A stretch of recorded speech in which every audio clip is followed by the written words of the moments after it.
So you have this honeymoon period, I'm assuming, in terms of dating before you get married. So you said it was a year. So Yeah. was it a whirlwind year where he's just sweeping you off your feet? Yeah. And let me ask you this. How long after him and Aaliyah were you all together?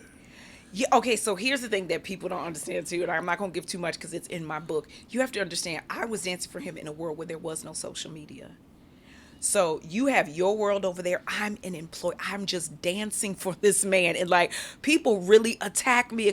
You knew you was married to him. I was not. Y'all need to do your history. I'm just an employee. I go home to my fiance. I don't know this man's private life. And I'm not going to risk my job asking about your private life. Just like you're not going to walk into the CEO of AT&T or BP and be like, so boss, who you dating? What's going on? I know you got a wife. Are you cheating? Absolutely not. You like, that ain't none of my business. Move on. So a lot of stuff when it came to surface, again, years later, that was stuff that I'm learning as the world is learning, and everybody looking around like, wait, where was I? What was going on? But I'm okay with it. It took me a long time to just accept that people speak ignorantly without doing their research, without going back looking at dates and going, well, if you do look at 1995, 1996, there wasn't social media. That was a time where you had teams and lawyers and PR, and that was their job to suppress, cover, make sure it doesn't get out. And again, not to throw anybody under the bus, when friends and family of the opposite side are still around, there's nothing to be curious or raise an eyebrow because you like, well, they cool. Barry's okay. I'm Meaning going about my Aaliyah's business. family. Yeah, They were it's like still. so. But again, people, I don't think that they even care to think and dig deep enough to go, that makes complete sense. They want to point the finger at somebody because they feel like at the end of the day, I took down one of their icons. Oh, yes. Fans, you saying. Fan. Oh, he has super fans. Like super fans. I have been threatened. Like I have screenshots that I've sent to my attorney. Somebody claiming to be his sister was like, if he go to jail, I'm gonna put a bullet in your head myself. Like the stuff that people send me and threaten me with, I'm like, Do you, yo, even to this day? oh, to this day. To this day. But again, I have seen the transformation in myself that I used to be like, but why? Let me do an interview and explain.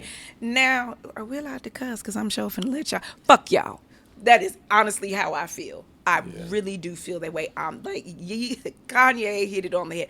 I'm for who I'm for. I don't have time to be wasting on y'all knuckleheads. It's women out here who are voiceless. I need to be their voice. I need to use my platform to bring awareness to what's really happening. I don't have time to be worried about Shantae Lakeisha underscore 23 with that horrible lace front talking about what she don't know. Drea. When was the last time y'all spoke? God, that had to be over 10 years ago. So Yeah. y'all haven't spoken in 10 years. There's nothing to say. And what was the last conversation like? Don't play with me. Don't play with my kids. I'm not that little girl. I'm not that 19-year-old that walked into that audition. I'm a lioness and these are my cubs. Don't play with me. Now with the children, how was he as a father? Horrible. Really? I mean, And there's I just. and I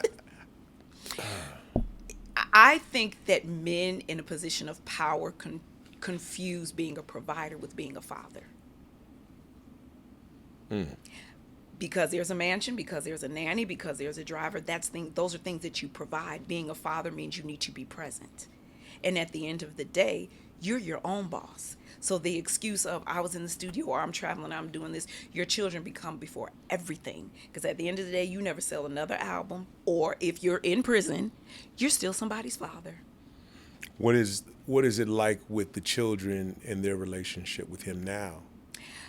This is going to sound odd to a lot of people. I really don't know. They're adults now. I have stepped away when Robert Jr. turned 18. I was like, whatever you decide from this point, if you want to call him, you don't have to get permission. If you want to go visit him in jail, you don't have to get my permission.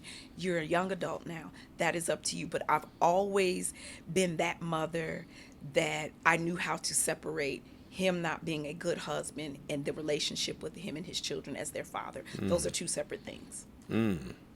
So whatever my children feel, if you love them and want to see them, great. Yeah. If you hate them and never want to talk to them again, great. That is your decision. Because I know what it's like to be his ex-wife, his wife. I can kind of separate myself from that. They share DNA. That's forever. How did your parents feel about him? Knowing the cycle of abuse that you observed, what was their viewpoint on him as a person and his treatment of you?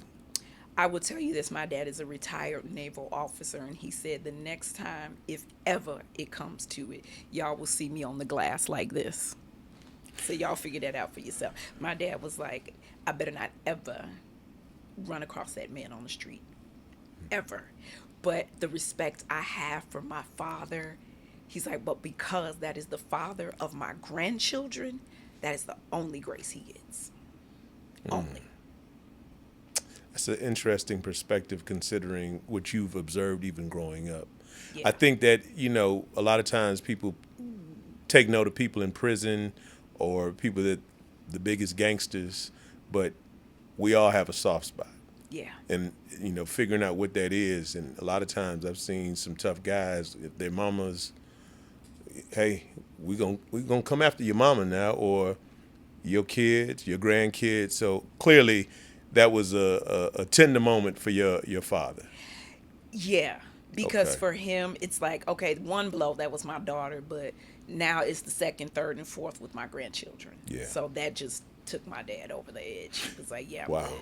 What was conversation like? Did you understand the cycle of abuse that he had been through growing up? Did y'all ever talk about that? I did. Really? Because from what I've read and researched and seen, it seems as if, he was abusing men, women, just whatever. Is that accurate?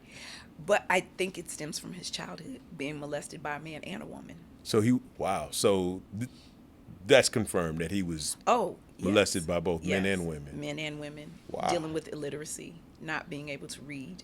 Now, we would hear about these things, but it was never really confirmed. Oh, God, yeah. It's, what's the best way to describe? I don't want to say a humbling. Sitting with him, and I remember going through a Dr. Seuss book.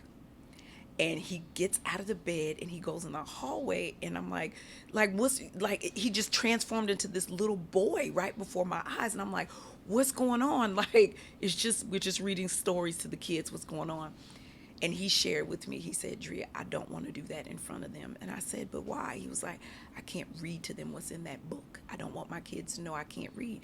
I said, but Robert, what you have to understand is they can't read either. You are magical in here.